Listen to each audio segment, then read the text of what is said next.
August's Eve, also known as Lammas or Lughnasadh, is the midpoint between the summer solstice and the autumn equinox. Celebrated around August 1st, it's known to witches as the first harvest. This time of year, in the long, warm, hazy days of summer, it's easy for us to take it all for granted.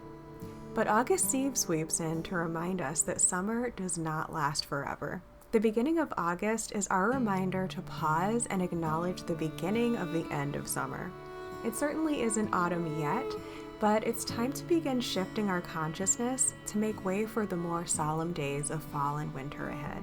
In agricultural times, the first harvest was a celebration, a time to enjoy the summer fruits and vegetables before shifting into the more work-heavy harvest season ahead. This is our time to rejoice in the abundance of summer, one last time before autumn sets in for good.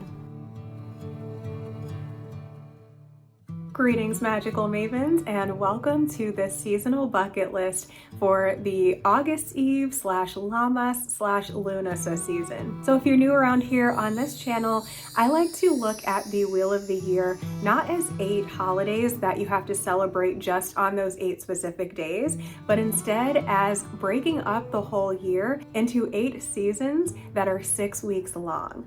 This liberates us from the idea that we have to do all of the magical things on one day or one weekend, or even just in the 1 week surrounding that Sabbat.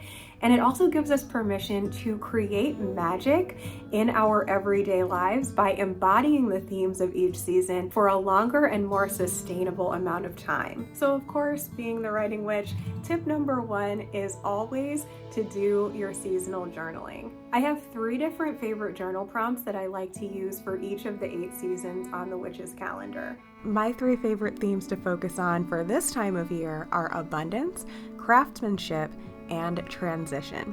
But we're not going to go into any of that in this video because I made a whole video about it last year, and that video will pop up for you at the end of this video.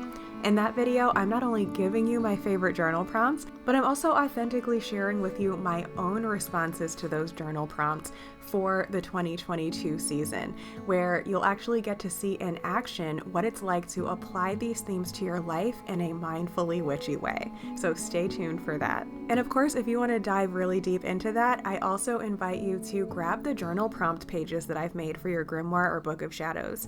You can get these as printables that you can get instant access to, or you can order copies of them from my shop. You can even upgrade your order so that I tear and age and stain the edges of them so that they have this vintage look and feel that you see in my videos. These are also the same prompts that we're focusing on in the Writing Witch community over on Patreon for our late summer seasonal living challenge, where we come together as magical mavens and talk about how these themes are showing up in our lives for the chance to win prizes from the Writing Witch shop. So if you're interested in that, the link to that will be below as well. The next tip is, of course, to build an altar or decorate your whole house into a seasonal altar. If you've seen any of my videos, you know that decorating is one of the biggest ways that I personally like to celebrate the seasons. Personally, I like to go all out with an altar setup, an elaborate tablescape, and these 2 Sabbat-themed Christmas trees that I update every 6 weeks.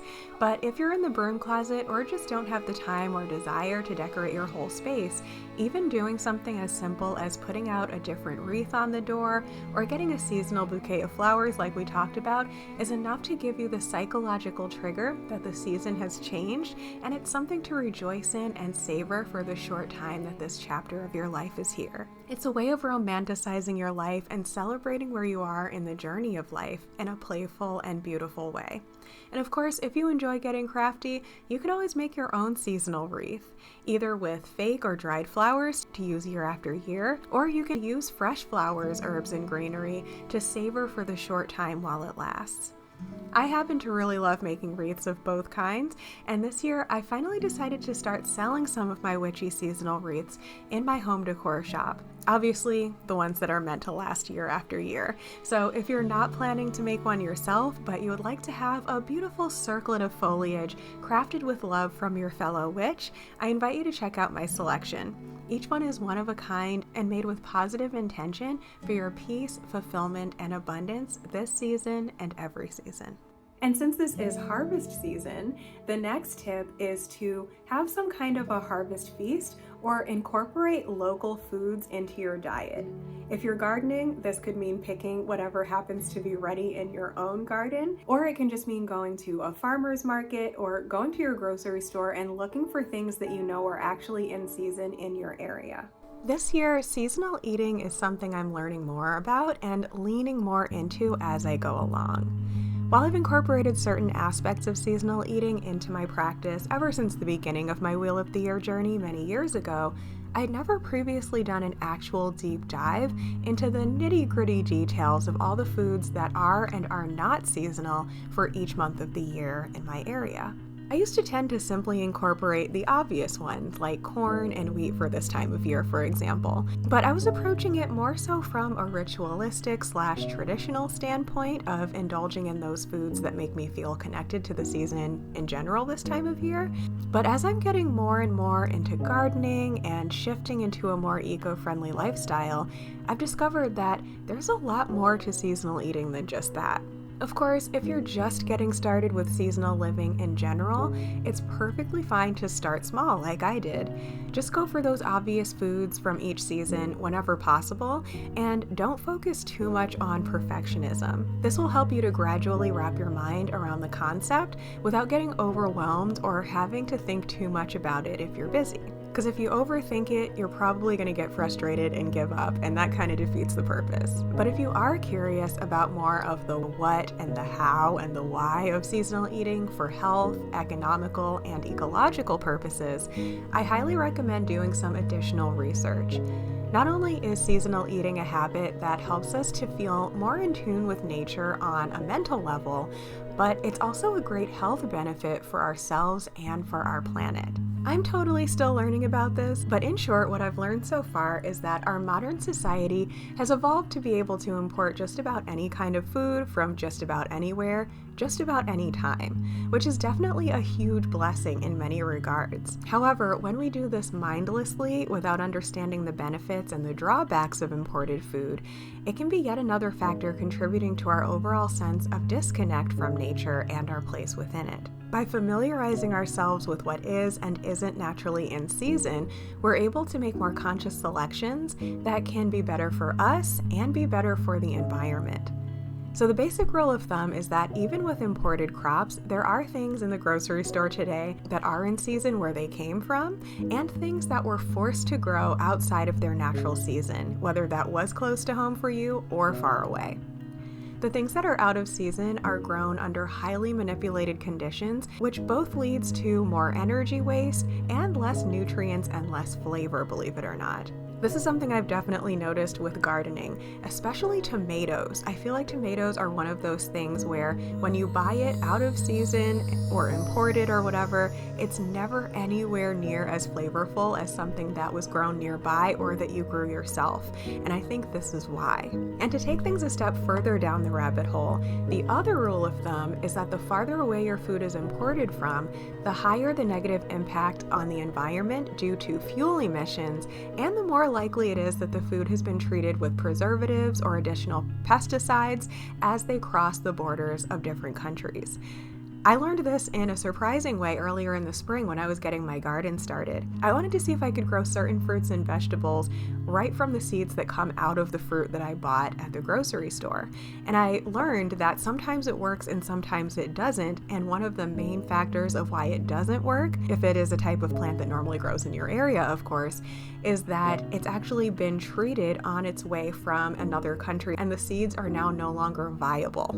Kind of weird, right? So if they're doing something that changes the viability of the seed, there's a high chance that it's probably less nutritional for us as well. And things that have already had to travel a long way to get to your grocery store also tend to have a shorter shelf life once they're there, leading to more potential food waste, either in your own fridge or at the grocery store or in transit, and less nutrients left within them. From the moment that a fruit or a vegetable is picked off of the plant, it immediately starts losing some of its vital nutrients. And the farther away it is, the longer that time is. While some folks get super into the nitty-gritty details of this and are really strict with themselves, I like to take a more approachable approach. So here are two of the simplest and most accessible methods that I've found so far. Number one is just to see if there's a farmer's market or a store that focuses mainly on in-season and sustainable options, and shop there. This also supports local farmers and companies that have sustainability as one of their top priorities, which is always a plus. And two, shop at your regular grocery store, but keep a running list of what's in season and buy that as much as possible. This can also be more economical for you because typically foods that are in season are grown closer to home and or with less need for crop manipulation, which means that you're paying less for them since they're in abundance. So you're paying less for better quality food when it's in season. One easy thing to do is just to check the label to see where it's grown. If it's grown in or relatively near your country, that's more ideal than if it's grown farther away. So if, like me, you live in an area where the climate isn't hospitable to some of your favorite fruit, that doesn't mean that you can never eat them again. Just learn when it's in season where it does come from and try to purchase it from as nearby as possible when it is. So for example, sometimes I'll go to the store and I'll see fruit that has been grown in Mexico, and then I'll see fruit that's been grown in California. California is a little bit closer, and it's in my own country, so there's less of a likelihood that it's been zapped or treated with something as it was crossing the border. In this context, it may actually surprise you what's considered in season. For example, when I was learning about this back in the spring, I kept finding Pinterest infographics that were really cute and everything, but I wasn't sure if I could trust them because they said that lemons and grapefruit were in season, which sounded at first like someone was just trying to throw those things onto the list because those foods are things that we tend to want to eat during the spring, but couldn't possibly actually be in season, right? Wrong. I had assumed that in the warmer climates where citrus fruits actually grow, they must come to fruition in the fall because that's what apple trees do here in New York, right? But as it turns out, since the climate is so different where those things grow, their season of fruition is actually totally different. And when I learned that, it came together for me in one of those full circle aha moments when I recalled that when I had visited California back in March of 2019, the Airbnb that I stayed at had ripe grapefruits growing on it in the yard, and we were harvesting them and making drinks out of it. And I guess I was just so disoriented because I had never been in that type of climate before, I just didn't even question it. But now I'm understanding that grapefruits were actually in season around the spring equinox. So I was going to give you a semi-comprehensive list of what's in season for July and August for inspiration, but I'm actually not gonna do that, and here's why. It's gonna be a very long list. When I first started this journey, it was spring, and the list of in-season foods for spring is actually pretty short. There are only a handful of things that are ready to harvest nearby, and the list of fruits that were in season, even imported, was relatively short too, even if it did include surprising things like citrus fruits. So during that season, I really leaned into those things that were on the list, some of which were stuff that I was already incorporating into my spring diet, knowingly or unknowingly, and then there were a few things that I decided to try that I hadn't been focused on previously. So that was really kind of fun for a spring deep dive. But for mid to late summer, it seems like almost everything is in season. While there are some things like spring onions and citrus, for example, that's now out of season, as well as things like winter squash that aren't ready just yet, the vast majority of fruits and vegetables are abundantly growing relatively nearby this time of year. It would almost be easier to find out what isn't in season and avoid those things, and instead use the method I described above, simply checking out the selection at a farmer's market or checking labels at the grocery store to see what's being cheaply grown in your country or as nearby to your country as possible. And I know this might not be a tip that works for everyone, but since I happen to live in a very large country that has almost every type of climate somewhere within it, if I am looking for a type of fruit or vegetable and I can't find it from within the US, that's probably a good rule of thumb to realize that it's probably just not in season and I should explore some other things to eat. And this can be a really fun way to try new recipes, try new things, and develop new traditions based on types of food. Some of us get really bored with just eating the same things all the time, or want some kind of initiative or incentive to try things on more of a seasonal basis. And this is a really, really fun and easy and healthy way to do that. And not only is it physically healthier and more economical and better for the environment, but I personally believe that as a pagan, it's also more spiritual.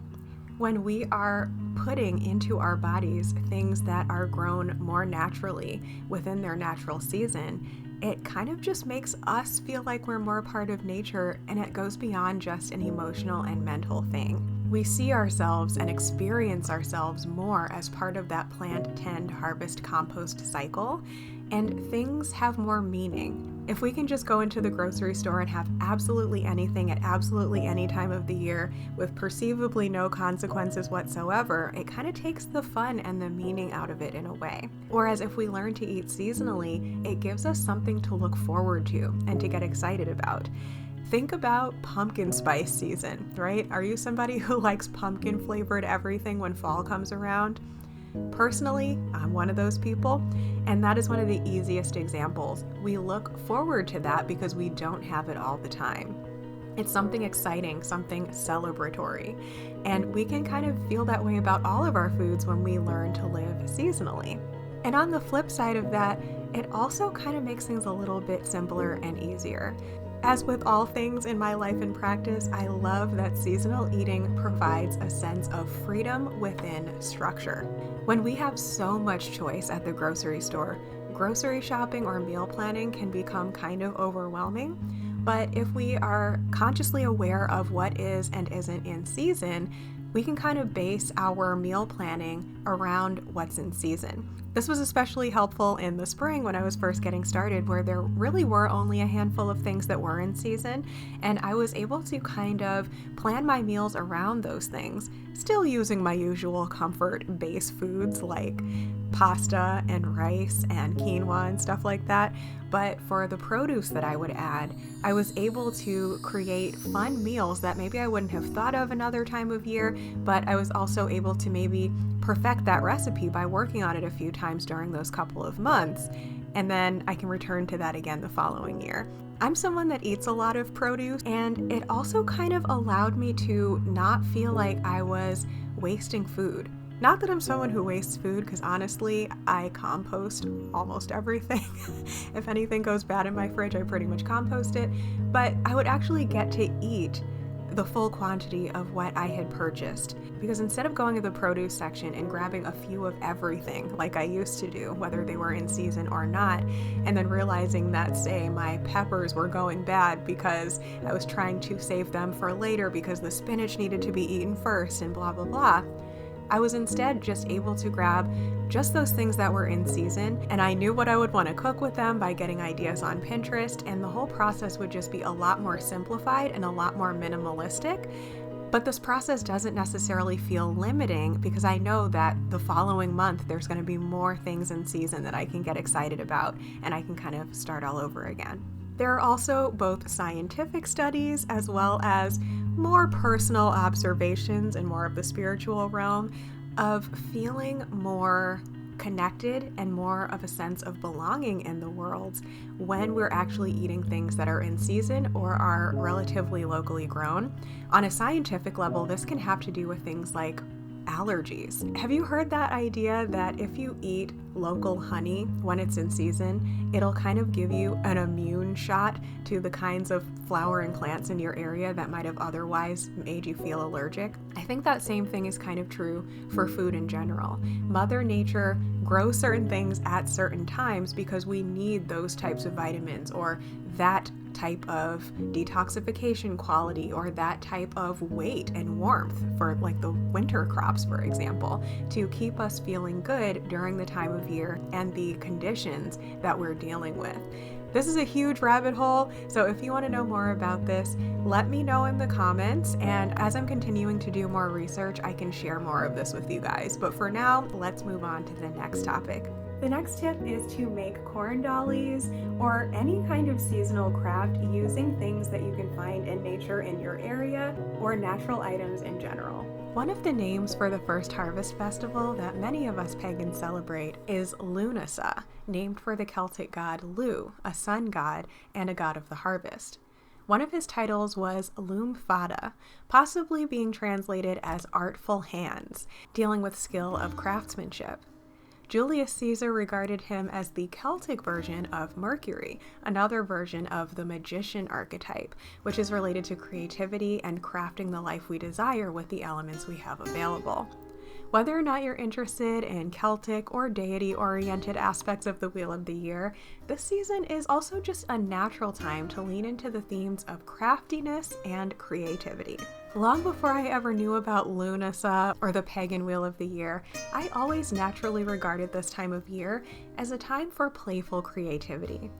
It's a time when nature is abundant with gifts of flowers, foods, nuts, grasses, twigs, seed pods, corn husks, even seashells, bug parts, bleached animal bones, and all kinds of other fun things that we can use to make arts and crafts. It's also a great time for wild crafting in general and to do outdoor building projects. One fun and traditional craft that many people, both pagan and muggle alike, tend to do this time of year is making corn dollies and or corn husk dolls, which are two slightly different things, even though in the pagan community you might hear them used interchangeably. So corn dollies were made by ancient Europeans out of wheatgrass, and corn husk dolls were made by ancient Native Americans out of corn husks, each with their own mythologies associated with them.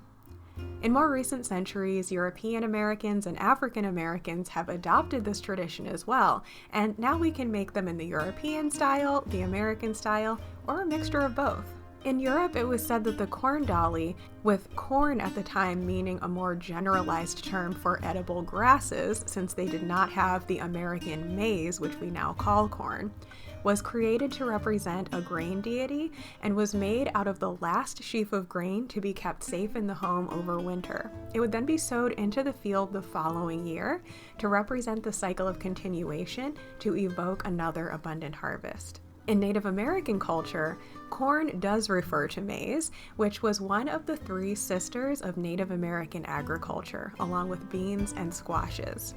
The legend says that she, Corn, wanted to create something new in the world, and so she crafted corn husk people with the intention of them bringing brotherhood and contentment to the people of the tribes.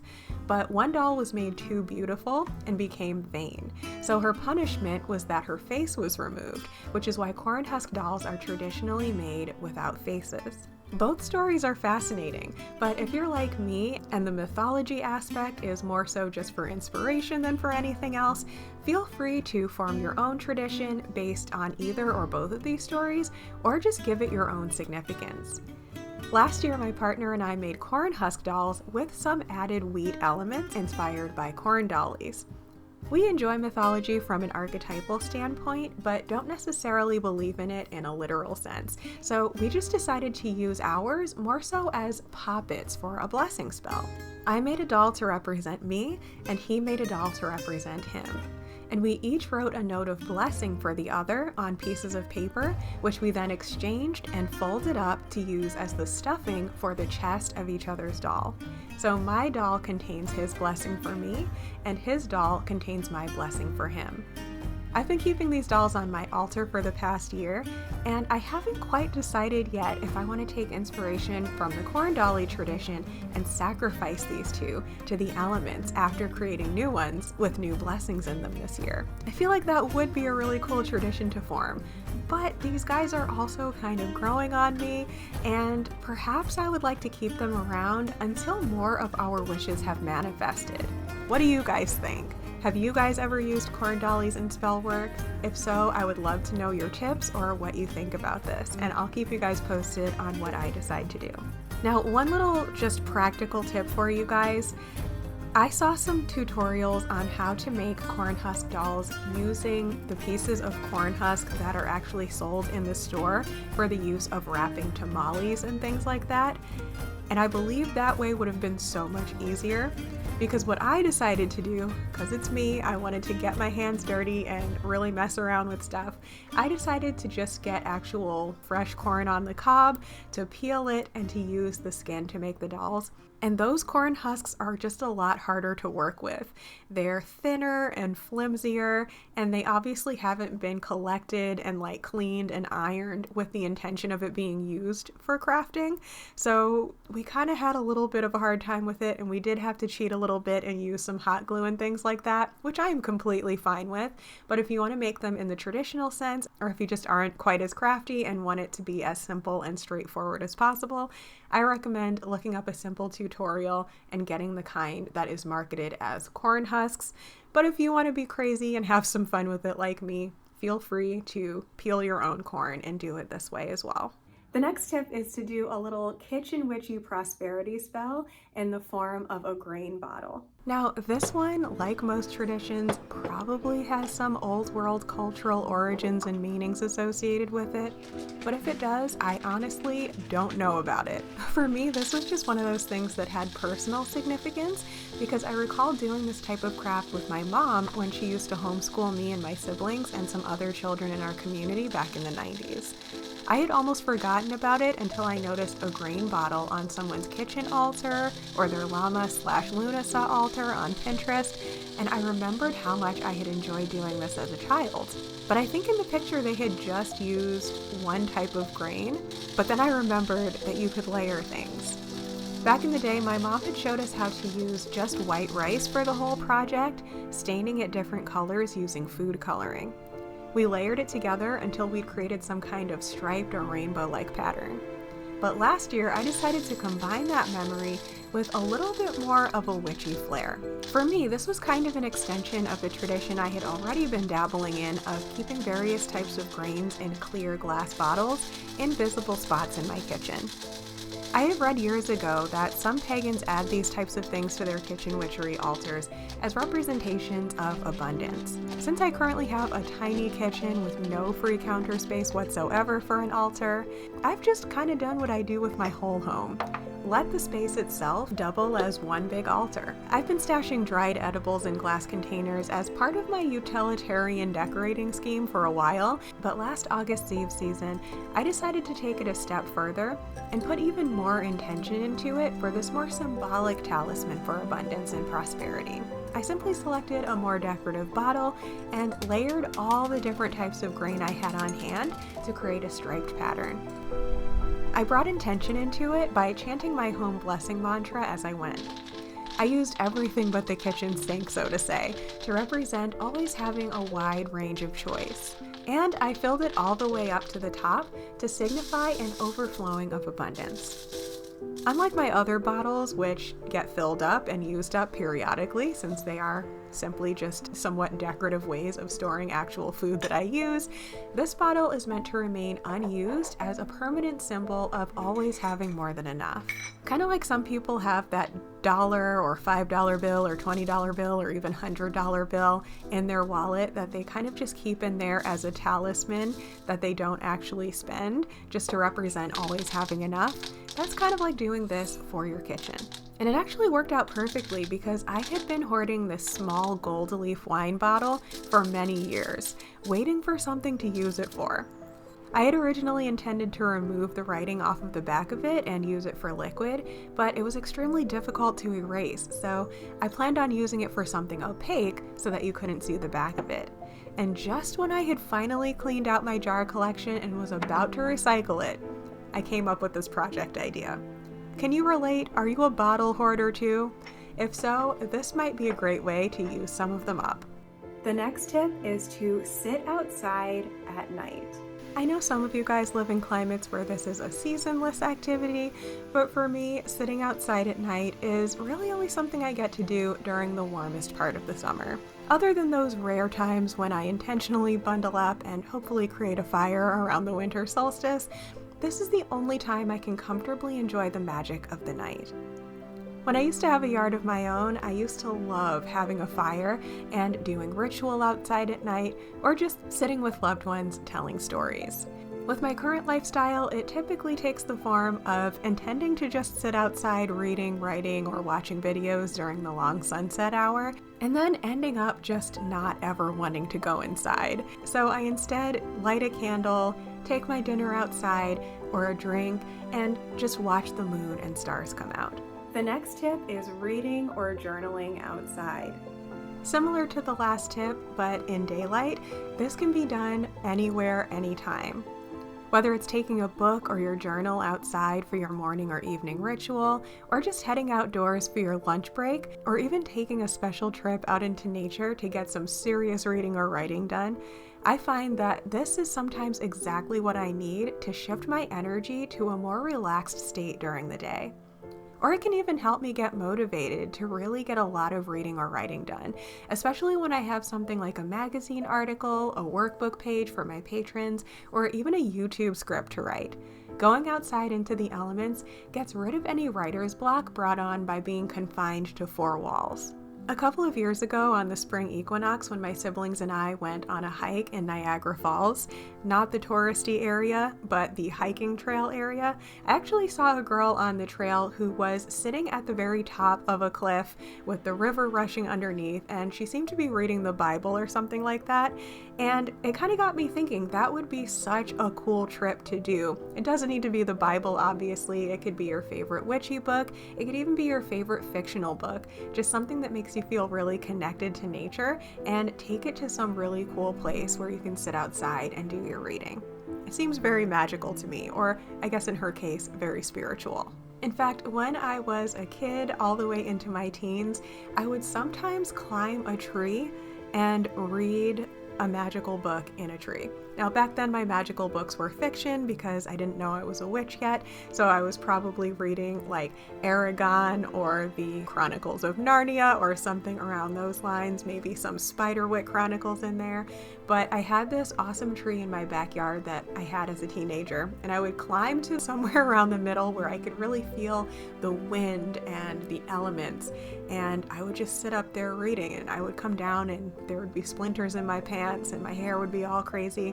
But it was just such a cool experience, and I would really like to do that again. And I especially encourage you to try doing your seasonal journal prompts outside whenever possible. If you're in my Patreon group doing our seasonal living challenge, or even if you've just purchased my Wheel of the Year prompt pages for your grimoire, it pairs really well with spending time outdoors. It opens up your mind to pondering curiosities in a more free-flowing way, and it's so much more expansive than just sitting at your desk. And the next tip is to either try your hand at baking bread, or maybe make something simple like a banana bread, or even just try making an herbal infused honey or butter to be served with bread. Going back to the theme of the grain harvest, another theme for this first harvest festival is cooking with grain and grain products. The Anglo-Saxon name for the festival was Lammas, meaning loaf mass, a celebration of carbs. Now, I know carbohydrates have a bad reputation nowadays with our modern dieting culture, but back in the days, carbs were celebrated as a gift from the earth. Before humans lived such sedentary lives where they felt the need to avoid eating carbs, carbs served as the fuel they needed to get through their days of manual labor and athletic ventures. It was a filling pantry item that had better lasting power than fresh vegetables and meats, and it was considered sacred in a way, a sort of synthesis of human ingenuity and the gifts of Mother Earth. Even after the Christianization of Europe, Lammas continued to be celebrated as a time to make bread and take it to the church to be blessed for abundance in the harvest season ahead. Partaking in your own version of this celebration can even be as simple as just making a pasta meal or eating popcorn with intention, if you're not feeling too adventurous in the kitchen. There are even gluten-free, keto, and vegan recipes out there for making bread, so feel free to use this invitation to try some kitchen witchery. This year, I intend to bake a few loaves of bread and get in the habit of making my own bread more consistently. I tried making bread for the first time a couple of years ago, and I had intentions to stick with it, but I didn't. Other than just being a general shameless carbitarian, the idea of baking bread has a special meaning for me now. It's the concept of carving out extra time for the domestic arts and learning traditional skills that I never really prioritized before when I identified as someone whose life was too busy for that sort of thing. Bread making can be quite a time-consuming task, with all the kneading and waiting for yeast to rise and making a floury mess of the whole kitchen in the meantime. And unlike most of my adventures in cooking, it can't really be done at the spur of the moment at 8:30 for a quick late dinner after working on all my other projects all day. It's a science, not just a lawless art form like the way I normally throw meals together intuitively. It takes patience and timing and the ability to follow traditional instructions, which are not areas that my brain is normally wired to focus on. By having the discipline to learn the art and science of bread making, I intend to devote this practice to my intention to learn to identify as someone who has the time and focus to create a more of a slow living lifestyle and a home that supports that. And since homemade bread not only has more love in it, but also tends to taste better than store-bought bread, it's a kitchen witchy goal of mine that I'm sure will pay off. The next tip is to start bringing some harvesty scents into your home. It isn't quite autumn yet, but this is the time of year when I like to get my first sort of harvest scented candle just to start bringing in some of that energy into my home. So for a much deeper dive on my 3 favorite themes for this time of year, I invite you to check out this video right here that I did last year, where I'm not only sharing with you my 3 favorite journal prompts for this season, as well as some practical tips on how to incorporate them into your life, but I'm also responding to the journal prompts myself in the video so that you can clearly see what it actually looks like to take these themes and embody them in a person's real life to actually step into the next level version of ourselves and manifest our dream lives. So I'll see you there.